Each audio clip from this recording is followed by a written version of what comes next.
Hello friends, आपका फिर से स्वागत है मेरे यूट्यूब चैनल पर। तो फिर आज हम जानेंगे वैदिक सभ्यता के बारे में। तो चलिए शुरू करते हैं। वैदिक सभ्यता आधुनिक भारत के इतिहास का अहम भाग है। ये सभ्यता लगभग 1500 ईसा पूर्व से 600 BC तक विकसित हुई थी। इस दौरान प्राचीन भारत में गांधारी निवासियों द्वारा विकसित लिपि रूप दिया गया था। वैदिक सभ्यता से पहले भारतीय इतिहास में इंदुस सभ्यता या हड़प्पा सभ्यता का शासनकाल था। इंदुस सभ्यता लगभग 3300 ईसा पूर्व से 1300 ईसा पूर्व तक छाई रही। ये दक्षिण एशिया की सबसे पुरानी शहरी और हाइड्रोलिक सभ्यता मानी जाती है। वैदिक युग में राजा को गोपति कहा जाता था, जिसका अर्थ था मवेशियों का स्वामी, जिससे पता चलता है कि मवेशियों की रक्षा करना और उनकी संख्या बढ़ाना राजा का मुख्य कार्य था। वह काल जब आर्यों ने पहली बार भारत में प्रवेश किया, उसे प्रारंभिक वैदिक युग के रूप में जाना जाता है। ये धारणा आधारित है कि वे कैल्श पहाड़ियों से गंटसार घाटी के जल स्रोतों के सहारे आए थे और उत्तरी भारत क्षेत्र में आबादी स्थापित की थी। अधिकांश प्रामाणिक इतिहासकारों के मतानुसार आर्यों का भारतीय सभ्यता के विकास और प्रसार के साथ मुख्य योगदान माना जाता है। जब आर्य भारत में पहुँचे, वे अपनी संस्कृति, भाषा और धर्म को लेकर आए थे। उन्होंने वैदिक सभ्यता का प्रसार किया और वैदिक साहित्य का विकास किया।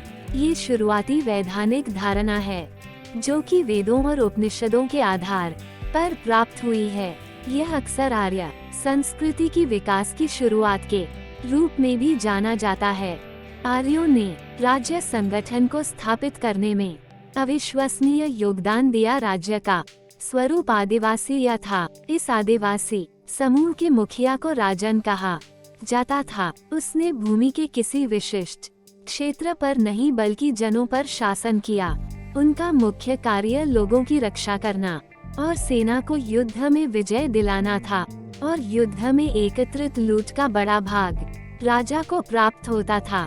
वैदिक सभ्यता में राज्य न था। इन सब के अलावा आर्यों ने गांवों और नगरों का निर्माण किया। कृषि, पशुपालन, व्यापार, शिक्षा और शिल्प को बढ़ावा दिया। आर्यों का प्रभाव भारतीय सभ्यता पर गहरा पड़ा और इसने देश के संगठन में एक महत्वपूर्ण स्थान रखा। वहाँ लोग गांवों में रहते थे और स्वयं अपना संगठन करते थे। इस काल की जानकारी का मुख्य स्रोत ऋग्वेद है। वैदिक सभ्यता समूह भारत के पश्चिमी भागों में स्थायी रूप से कृषि करते थे। उनका कृषि, उद्योग और वाणिज्य के क्षेत्र में बहुत उत्साह था। वैदिक काल में राजा अपनी प्रजा से बलि नामक कर वसूलते थे। ये कर आमतौर पर कृषि उपज के एक हिस्से के रूप में या विजित क्षेत्रों से भेंट के रूप में एकत्र किया जाता था। एकत्र किए गए राजस्व का उपयोग राजा और उसके दरबार के प्रशासन का समर्थन करने के लिए किया जाता था। वे ब्राह्मण, यजुर्वेद, ऋग्वेद, सामवेद, अथर्ववेद आदि वैदिक शास्त्रों के अध्ययन में विशेष रूप से अधिक रुचि रखते थे। धर्म ने उनकी जीवन शैली पर बहुत प्रभाव डाला था और वे जीवन के हर काम में धर्म के आधार पर चलते थे। वैदिक सभ्यता ने अपनी संस्कृति, साहित्य, कला, विज्ञान और धर्म के क्षेत्र में बहुत सुधार पाया। उनके इस संदर्भ में यज्ञ और हवन, मूर्ति पूजा से संबंधित ग्रंथों का उल्लेख विशिष्ट है। वैदिक सभ्यता की कुछ मुख्य विशेषताएं हैं। एक, वैदिक संस्कृति। वैदिक सभ्यता में संस्कृति का महत्वपूर्ण स्थान था। यहाँ वेदों का अध्ययन और प्रचार होता था, जिसमें ऋग्वेद, यजुर्वेद, सामवेद और अथर्ववेद शामिल थे। इनमें वेद मंत्र, ब्राह्मण ग्रंथ, उपनिषद, आरण्यक ग्रंथ, उपदेश साहित्य और आचार के नियम शामिल हैं। वेदों में धर्म, ज्ञान, सृष्टि, प्राकृतिक उपासना, यज्ञ के नियम, ऋतु आदि के बारे में जानकारी होती है। इन संप्रदायों ने धर्म, शिक्षा, संगीत, आयुर्वेद, गणित और विज्ञान के क्षेत्र में प्रगति की थी।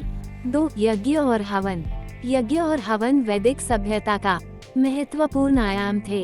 यज्ञों में विभिन्न ऋतुओं, देवताओं और प्रकृति की प्रशंसा की जाती थी। इनका मुख्य उद्देश्य देवताओं की प्रसन्नता और पृथ्वी पर आनंदमय जीवन का संचालन करना था।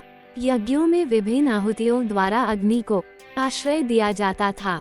3 वर्णाश्रम व्यवस्था। वैदिक सभ्यता में वर्णाश्रम व्यवस्था का महत्वपूर्ण स्थान था। इस व्यवस्था में समाज को ब्राह्मण, क्षत्रिय, वैश्य और शूद्र 4 वर्ण में विभाजित किया जाता था। प्रत्येक वर्ण के अपने धर्म, कर्म और दायित्व होते थे। 4 सामाजिक व्यवस्था। समाज को वैदिक सभ्यता में परिवारों की हिरार्कियल व्यवस्था में संगठित किया जाता था। पुरुषों को परिवार का मुख्य होने के रूप में मान्यता थी। महिलाओं की स्थिति अधीन थी और वे गृहिणियां और माताएं के रूप में परिचित थीं। ये थी कुछ मुख्य विशेषताएं वैदिक सभ्यता की, जो भारतीय इतिहास के महत्वपूर्ण आयाम हैं। वैदिक सभ्यता के पश्चात 6वीं शताब्दी ईसा पूर्व से लगभग 4वीं शताब्दी ईसा पूर्व के बीच मगध राज्य उभरा। मगध राज्य का संस्थापक राजा भगवती हैं। मगध राज्य के बाद भारतीय इतिहास में मौर्य राजवंश अधिक प्रमुख हुआ। हाँ तो दोस्तों, अगर आपको मेरी बनाई ये वीडियो पसंद आई हो तो प्लीज लाइक, शेयर, कमेंट और सब्सक्राइब करें। और ऐसी और इन्फॉर्मेटिव और नॉलेजेबल वीडियोस को समझने के लिए सब्सक्राइब करें और अपने ओपिनियन देना मत भूलें। धन्यवाद।